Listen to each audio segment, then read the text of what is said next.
Hello students. मैं अनूप कुमार सिंह। जैसा कि जो इंग्लिश का पहला वीडियो था उसमें हमने बुक पढ़ाया था, आज मैं ग्रामर शुरू करने जा रहा हूँ और मैं ग्रामर में टॉपिक वायस को आज आरंभ करूँगा। तो ये ग्रामर का पहला भाग होगा, ये पार्ट 1 होगा आज का ग्रामर। तो वॉयस आज हम स्टार्ट करने जा रहे हैं, इसको देखेंगे। जैसा कि वॉयस को हिंदी में वाच्य कहा जाता है। वाच्य का मतलब कि क्रिया का वह रूप जो यह अभिव्यक्त करता है कि कर्ता अर्थात सब्जेक्ट स्वयं कुछ करता है या कर्ता किसी के द्वारा किए गए कार्य का परिणाम भोगता है। कर्ता किसी के द्वारा किए गए कार्य का परिणाम भोगता है, इसको हम वाच्य कहते हैं। जैसा कि यहाँ पर परिभाषा है वाच्य की, वॉयस को हिंदी में वाच्य कहा जाता है। क्रिया के उस परिवर्तन को वाच्य कहते हैं, क्रिया के उस परिवर्तन को वाच्य कहते हैं जिसके द्वारा इस बात का बोध होता है कि वाक्य के अंतर्गत कर्ता, कर्म या भाव में से किसकी प्रधानता है। मतलब कि कर्ता, कर्म और भाव में किसकी प्रधानता है वाक्य में, तो ऐसे क्रिया के परिवर्तन को हम वाच्य कहते हैं। दूसरे शब्दों में हम कह सकते हैं कि क्रिया के जिस रूपांतर से, क्रिया के जिस परिवर्तन से या रूपांतर से यह ज्ञात हो कि वाक्य में प्रयुक्त क्रिया का प्रधान विषय कर्ता है, कर्म है या भाव है, उसे वाच्य कहते हैं। और वाच्य यानी वाच्य जो होता है प्रायः दो प्रकार के होते हैं, और ट्रांजिटिव वर्ब के दो वायस होते हैं। जैसा कि हम जानते हैं कि ट्रांजिटिव वर्ब का ही वायस यानी कि एक्टिव वायस से पैसिव वायस में परिवर्तन होता है। इन ट्रांजिटिव वर्ब का पैसिव वायस में परिवर्तन नहीं हो पाता है। तो ट्रांजिटिव वर्ब के दो वायस होते हैं, पहला है एक्टिव वायस कर्तृवाच्य, दूसरा है पैसिव वायस कर्मवाच्य। तो हम लोग पहला देखेंगे एक्टिव वायस। तो एक्टिव वॉइस की परिभाषा हम पहले इंग्लिश में समझ लेते हैं। A verb is said to be in the active voice, अर्थात किसी वर्ब को एक्टिव वॉइस में कहा जाता है। A verb is said to be in the active voice, एक क्रिया को एक्टिव वॉइस में यानी कि कर्तृवाच्य में कहा जाता है व्हेन द पर्सन और थिंग, जब कोई व्यक्ति या कोई कर्ता या वस्तु डिनोटेड बाय द सब्जेक्ट, कर्ता के रूप में काम करता है।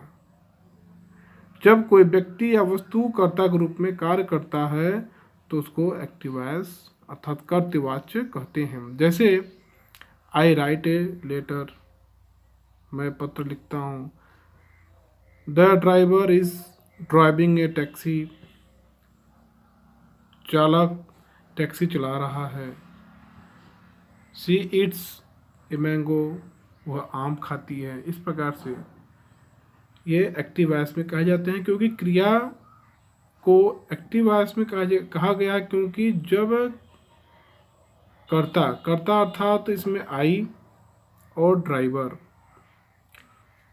के रूप में कोई कार्य किया जा रहा है। आई के द्वारा लिखने का कार्य किया जा रहा है तथा चालक के द्वारा टैक्सी को चलाने का कार्य किया जा रहा है।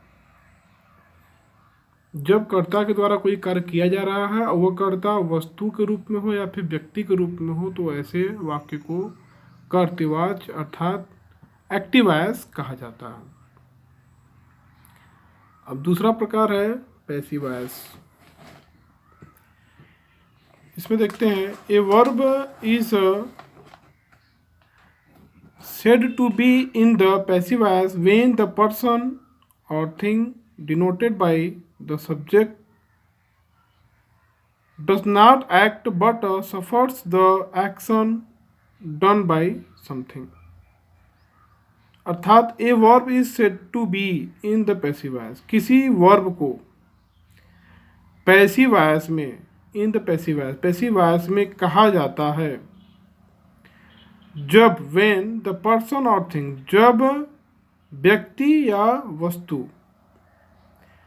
Denoted by the subject does not act, यानी कि जब व्यक्ति या वस्तु यानी कर्ता के रूप में कार्य नहीं करता है।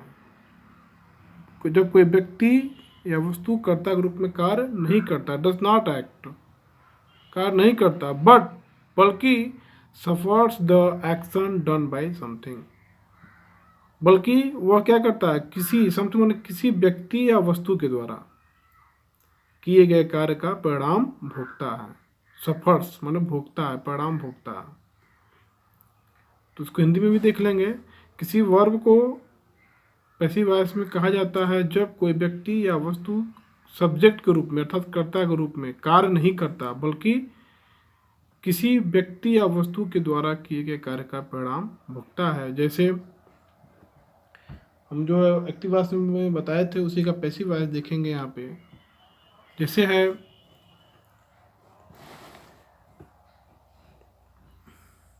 A letter is written by me, a taxi is being driven by the driver. ये वाक्य पैसिव वॉइस में है। इसमें क्या है कि कोई व्यक्ति,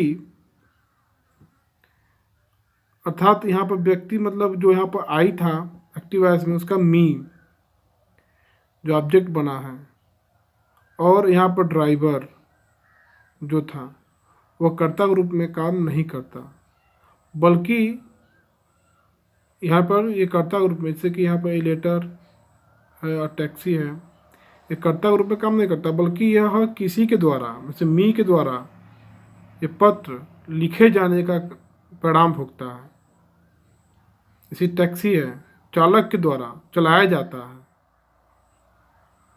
यहाँ पर ये लेटर और टैक्सी पैसिव वॉइस का कर्ता है, अर्थात इसमें कर्ता के रूप में काम नहीं किया जा रहा है, बल्कि किसी व्यक्ति या वस्तु, यानी व्यक्ति होना आई का जो मी बना था इसके द्वारा या फिर ड्राइवर के द्वारा किए गए कार्य, यानी मी के द्वारा, यानी अर्थात आई के द्वारा जो मी बन गया ऑब्जेक्ट के रूप में, यह लिखे जाने का कार्य कौन भुगत रहा है, पत्र।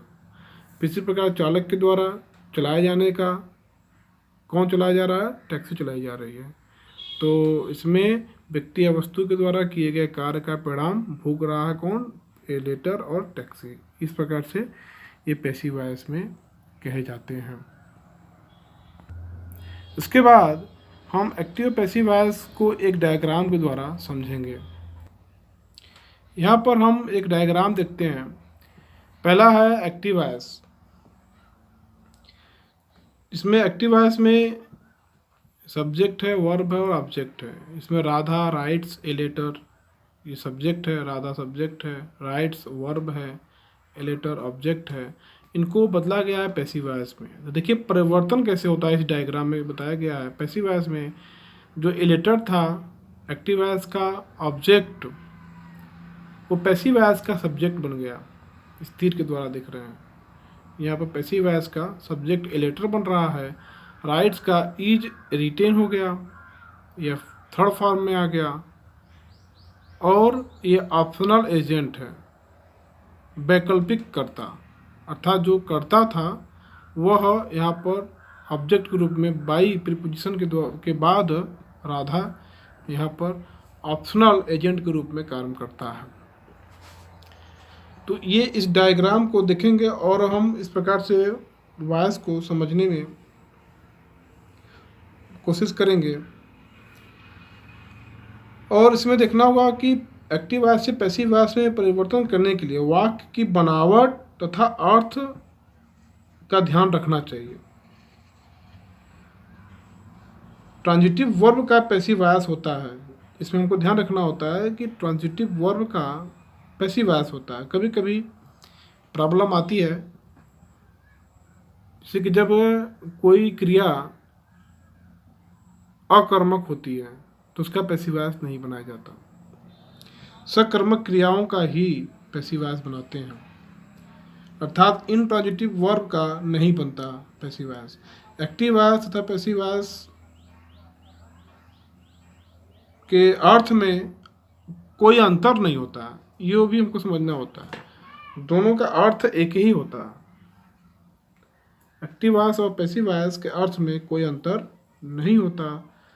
और इस डायग्राम से हम एक्टिव वॉइस से पैसिव वॉइस में परिवर्तन को समझ सकते हैं। इसके बावजूद भी एक्टिव वॉइस से पैसिव वॉइस बनाने में कठिनाइयाँ होती हैं, जो कि हम अगले वीडियो में आपको बताएंगे, इसके नियम, परिवर्तन करने के नियम। और इसमें डायग्राम से आपको काफ़ी सहायता मिलेगी, उसे नियम बताएंगे तो और अधिक क्लियर हो जाएगा। धन्यवाद।